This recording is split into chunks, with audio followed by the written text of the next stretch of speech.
अब देखिए किस प्रकार हम इसको आगे हल करेंगे। मैंने आपको बताया था कि इसकी गुणा हम यहाँ करते हैं, फिर ऋण चिन्ह लगाते हैं और इसकी गुणा यहाँ करते हैं। तो ये बहुत ध्यान देने वाली बात है। देखिए क्या होगा, x बट्टे हमने करा, पहले इसकी गुणा यहाँ करी, तो देखिए एक ऋण चिन्ह तो यहाँ पहले से ही है। ऋण 8 की गुणा हम 1 में करेंगे तो ऋण 8 एकम 8, ऋण यानी ऋण का 8 आ गया। देखिए धन और ऋण की गुणा करके ऋण होता है। उसके बाद हमको एक ऋण चिन्ह लगाना है जो कि उसमें सूत्र में ही ऋण होता है। देखिए जो ऋण होता है सूत्र में वो हमने ऋण लगाया इसमें।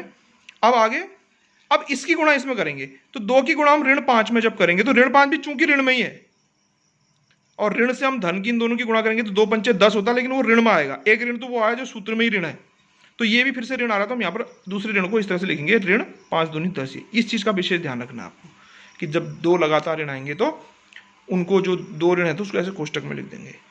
अगला देखिए y बट्टे, यहाँ पर देखिए ऋण 5 तियाँ 15 तो ऋण का 15, फिर जो ऋण आता है और उसके बाद फिर से ये ऋण आ रहा है। देखो 8 दूनी 16 यानी ऋण का 16, एक बार और फिर से ऋण आ गया, बराबर। ये तो बड़ा आसान, अब ये सारा धनात्मक तो फिर आसान है। 2 दूनी 4 और ऋण 3 एकम 3। अब यहाँ पर कोई ऋण नहीं है तो एक ही ऋण आएगा जो सूत्र में ही ऋण होता है। अब हमें इसको थोड़ा हल करना है। कैसे हल करेंगे, देखिए x बट्टे ऋण से ऋण, अंदर भी ऋण है बाहर भी ऋण है तो दोनों धनात्मक हो गए, तो क्या आया, ऋण का 8 और धन का 10 हो गया, बराबर। यहाँ पर y बट्टे देखिए ऋण का 15 ये है, ये दोनों ऋण ऋण धन हो गए तो धन का 16 आ गया, और बराबर 1 बट्टा 4 में से 3 घटता है तो हम जानते हैं 1 आता है।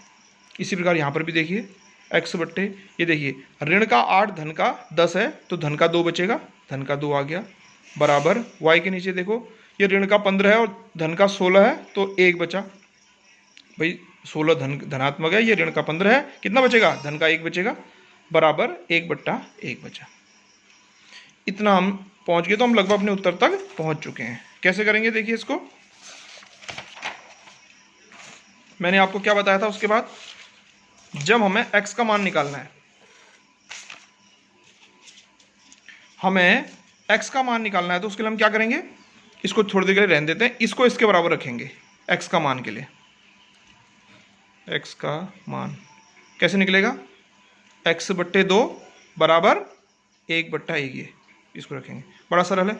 x एकम x दूनी 2, ये गुणा करोगे, ये 2 यहाँ गुणा हो जाएगा, x की गुणा x में, तो कितना आया देखो इसको, x बराबर आ गया 2। ये तो समझ में आ रही होगी सभी के, भाई 1 का भाग देंगे 1 ही होगा, ये 2 यहाँ भाग में ऊपर जाके गुणा हो जाएगा तो x बराबर 1 आ गया। और y का मान, y के मान के लिए हम फिर क्या करेंगे, इसको छोड़ देते हैं, इसको इसके बराबर रखते हैं, तो कितना आएगा, y बट्टा 1 बराबर 1 बट्टा 1। तो ये तो और भी आसान है हल करना, 1 की गुणा 1 में रो y कम y, तो ये आ गया y बराबर 1।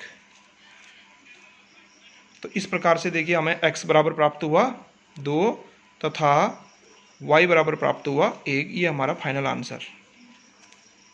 तो बहुत ही आसान है। तो इस प्रकार से जब आप इस विधि का प्रयोग करोगे आपको बड़ा मजा आएगा प्रश्नों को हल करने में। आप इसका निरंतर अभ्यास करते रहिए, और जो बड़े बड़े प्रश्न हैं, जो आपने इससे पहले जो प्रश्न किए थे, चाहे वो आपने दूसरी विधियों से हल करे हों, प्रतिस्थापन विधि से हल करे हों, ग्राफी विधि से हल करे हों, उन प्रश्नों को भी जो आपको कठिन लग रहे हैं, उन कठिन लगने वाले प्रश्नों को इन विधि का प्रयोग करके बनाइए, बड़ा आपको आनंद आएगा और बड़े आसानी से आप इन प्रश्नों को बना पाएंगे। तो प्यारे बच्चों, आज की क्लास के लिए इतना बहुत है।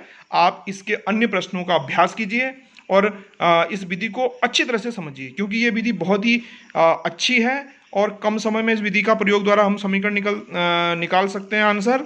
और इस विधि के द्वारा जो गलतियां होने की संभावनाएं कम होती हैं। बस सिर्फ इसमें आपको ये ध्यान रखना है कि जब आप गुणांकों की ऐसे क्रॉस में गुणा करते हैं, इसकी गुणा यहाँ करते हैं, इसकी यहाँ करते हैं, तो उस समय आप चिन्ह का भी विशेष ध्यान रखेंगे। कहीं पर 2-2 चिन्ह आते हैं, जैसे यहाँ पर आए थे, देखिए इसकी गुणा इसमें करी ऋण का 8, फिर ऋण का चिन्ह जो सूत्र में ही होता है, फिर ये पुनः ऋण आ गया, देखिए 5 दूनी 10। तो ये बहुत आसान सी चीज़ है, अभ्यास करोगे तो बड़ी आसानी से हो जाएगा। तो आज की क्लास के लिए इतना ही, धन्यवाद।